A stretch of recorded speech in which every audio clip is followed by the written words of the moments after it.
उत्तर प्रदेश के एक छोटे से गांव भैरवपुर में सुबह की पहली किरण जैसे ही कच्चे आंगनों पर गिरती थी, उसी समय राम स्वरूप का बेटा राघव बैलों को खोलकर खेत की ओर निकल जाता था। 24 साल का राघव पूरे गांव में अपनी मेहनत और शांत स्वभाव के लिए जाना जाता था। कम बोलता था, मगर माँ कौशल्या कहती थी कि उसका दिल बहुत बड़ा है। घर में उसकी छोटी बहन बिट्टो हर वक्त उसकी राह देखती रहती थी, क्योंकि वही उसके लिए मेले से चूड़ी और गुड़ की पट्टी लाता था।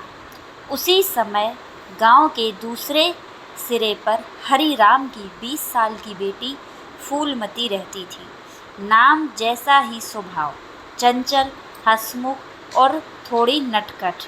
उसकी माँ जमुना अक्सर उसे टोकती रहती थी कि अब बड़ी हो गई है, जरा संभल कर रहा कर। और उसका बड़ा भाई मुकेश तो जैसे उसकी परछाई बना रहता था। किसी अनजान लड़के की तरफ फूलमती देख भी ले तो उसका माथा गर्म हो जाता था, मगर किस्मत को कुछ और ही मंजूर था।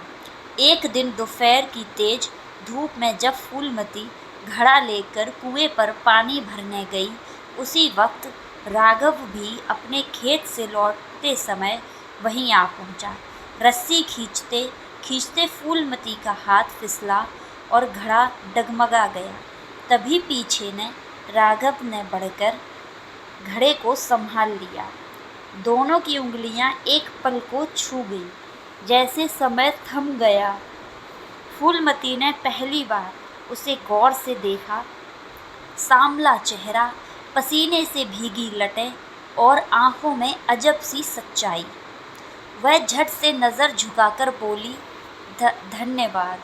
राघव हल्का सा मुस्कुराया और बिना कुछ कहे घड़ा उसके सिर पर रख दिया। उस दिन के बाद जैसे दोनों की राहें खुद ब खुद टकराने लगीं। कभी पगडंडी पर, कभी हाट में, कभी खेतों के किनारे नजरें मिलती और दोनों चुपके से मुस्कुरा देते। सावन आया तो गांव में पीपल के पेड़ पर झूले पड़ गए। फूलमती हरे दुपट्टे में झूला झूल रही थी और उसकी हंसी हवा में घुल रही थी। दूर खड़ा राघव उसे देख रहा था। तभी अचानक झूले की रस्सी उसके हाथ से छूट गई और वह पीछे की ओर डगमगाई। राघव दौड़कर आया और उसे थाम लिया। उस पल दोनों इतने करीब थे कि फूलमती की सांसें तेज हो गई। राघव पहली बार धीमे से बोला, संभल के, गिर जाती तो। फूलमती ने झेंप कर कहा, आप हैं ना पकड़ने के लिए। इतना सुनते ही राघव के चेहरे पर पहली बार खुली मुस्कान आई थी। और यहीं से शुरू हुई भैरवपुर की वो प्रेम कहानी जिसे बाद में पूरा गांव याद करने वाला था। भैरवपुर की उस शाम के बाद राघव जैसे फूलमती की दुनिया में धीरे धीरे बदलने लगी थी। अब जब भी फूलमती घड़ा लेकर कुएं की तरफ जाती, उसके कदम खुद ब खुद उस पगडंडी पर मुड़ जाते जहां अक्सर राघव बैलों को लेकर खड़ा मिल जाता था। दोनों के बीच अब सिर्फ नजरें ही नहीं, छोटी छोटी बातें भी होने लगी थी। कभी मौसम की, कभी खेत की, कभी मेले की। और इन साधारण बातों से बीच में दिल की धड़कनें चुपचाप अपना रिश्ता बुन रही थी।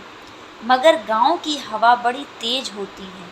बात ज़्यादा दिन छुपी नहीं रही। एक सांझ मुकेश ने दूर से दोनों को बात करते देख लिया। उसकी भौहें तनी और कदम तेज हो गए। उस दिन फूलमती घर पहुंची तो आंगन का माहौल बदला हुआ था। मुकेश खाट पर बैठा था और उसकी आंखों में शक्ति थी। कौन था वो लड़का? उसकी आवाज़ भारी थी। फूलमती के हाथ से लोटा छूटते छूटते बचा। उसकी नज़रें झुका ली, लेकिन दिल पहली बार अपने सच से भाग नहीं पा रहा था। माँ जमुना के बीच बचाव की कोशिश की, मगर मुकेश का गुस्सा कम नहीं हुआ। उस रात फूलमती बहुत रोई। पर अजीब बात ये थी कि डर के साथ साथ उसे दिल में राघव के लिए चिंता भी थी। उधर राघव के घर भी कानाफूसी पहुंच चुकी थी। रामस्वरूप के सख्त लहजे ने कहा, राघव, गांव में नाम कमाया है तूने, कोई ऊंच नीच नहीं होनी चाहिए।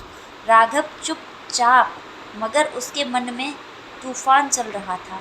अगले दिन कई घंटों तक फूलमती कुएं पर नहीं आई तो राघव बेचैन हो उठा। शाम ढलने लगी, तभी वह चुपके से हरिराम के खेतों की मेड़ की तरफ गया। वहीं सरसों के पीछे से धीमी आवाज आई, राघव। वह मुड़ा तो सामने फूलमती खड़ी थी। आंखें हल्की सूजी हुई, मगर उनमें वही अपनापन था। घर में बहुत डांट पड़ी। उसने धीमे से कहा, राघव का दिल कस गया। वह पहली बार उसके थोड़ा करीब आया और बोला, अगर तुम्हें तकलीफ हो रही है तो मैं दूर रहूँगा।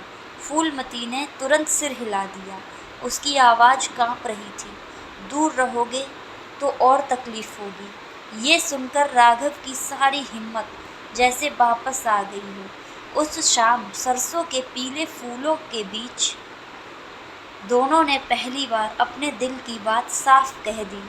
अब उनका रिश्ता सिर्फ नज़रों का नहीं था, वो एक वादा बन चुका था। मगर किस्मत अभी उनकी परीक्षा लेने वाली थी। कुछ ही दिनों बाद हरिराम ने फूलमती के लिए रिश्ते देखने शुरू कर दिए। गांव में खबर आग की तरह फैल गई। जब ये बात राघव तक पहुंची तो उसकी रातों की नींद उड़ गई और उसी रात उसने ज़िंदगी का सबसे बड़ा फैसला लेने की ठान ली। उस रात भैरवपुर की हवा कुछ अलग थी, जैसे गांव की हर सरसराहट किसी आने वाले तूफान की खबर दे रही हो। राघव खाट पर लेटा ज़रूर था, मगर उसकी आंखों में नींद का नाम नहीं था। बार बार फूलमती का घबराया चेहरा सामने आ रहा था और हरिराम के घर रिश्ते आने की बात उसके सीने पर बोझ बनकर बैठ गई थी। आखिर आधी रात को वह उठ बैठा। आंगन में चांदनी फैली थी और दूर कहीं कुत्ते के भौंकने की आवाज़ आ रही थी। राघव ने मन ही मन फैसला कर लिया, अब चुप रहना ठीक नहीं। उधर फूलमती के घर भी सन्नाटा था, लेकिन उसके दिल में डर और उम्मीद दोनों साथ साथ जाग रहे थे। अगले दिन दोपहर को जब सब लोग अपने अपने काम में लगे थे, राघव सीमा हरिराम के आंगन में जा पहुंचा। उसकी चाल धीमी, मगर आंखें पूरी हिम्मत से भरी थीं। दरवाजे पर पहुंचते ही मुकेश की नज़र उस पर पड़ी और उसका चेहरा तमतमा उठा। क्यों आया है तू यहाँ? उसकी आवाज़ में गुस्सा साफ था, मगर राघव इस बार पीछे हटने वाला नहीं था। उसने शांत मगर ठोस आवाज़ में कहा, बात करनी है, फूलमती के बारे में। आंगन में जैसे एक पल को सब कुछ थम गया। जमुना दरवाजे पर आ खड़ी हुई और हरिराम भी भीतर से निकल आए। फूलमती ओट में खड़ी सब सुन रही थी। उसका दिल इतनी ज़ोर से धड़क रहा था कि उसे लगा सबको सुनाई दे रहा होगा। राघव ने पहली बार सबके सामने सिर झुकाकर साफ कहा, मैं फूलमती से शादी करना चाहता हूँ। ये सुनते ही मुकेश भड़क उठा। अपनी औकात देखी है? मगर हरिराम ने हाथ उठाकर उसे चुप कराया। उसकी नज़रें कुछ देर तक राघव के चेहरे को परखती रही। आंगन में भारी खामोशी छा गई। फूलमती की सांसें अटक गई। तभी हरिराम ने धीमे मगर गंभीर स्वर में पूछा, बेटा, ये राह आसान नहीं है, निभा पाओगे? राघव ने बिना पलक झपकाए जवाब दिया, जान लगा दूंगा काका, मगर फूलमती का साथ नहीं छोड़ूंगा। उस एक वाक्य ने जैसे माहौल बदल दिया। जमुना की आंखें नरम पड़ गईं और ओट में खड़ी फूलमती की आंखों से चुपचाप आंसू लुढ़क पड़े। मगर मुकेश अभी भी चुप नहीं था। उसने आखिरी शर्त रख दी, ठीक है, अगर इतना ही दम है तो अगले फसल तक अपने दम पर खेत लेकर दिखा, तब बात करेंगे। ये सुनकर आंगन में फिर से सन्नाटा छा गया। ये शर्त आसान नहीं थी, मगर राघव की आंखों में इस बार डर नहीं, जिद चमक रही थी। उसने सिर हिलाया और बिना पीछे देखे वहाँ से निकल गया। और उसी दिन से शुरू हुई उसकी सबसे बड़ी परीक्षा। जिसमें दांव पर सिर्फ ज़मीन नहीं, उसका प्यार भी था। ऐसी ही कहानी के लिए हमारे चैनल को सब्सक्राइब करें।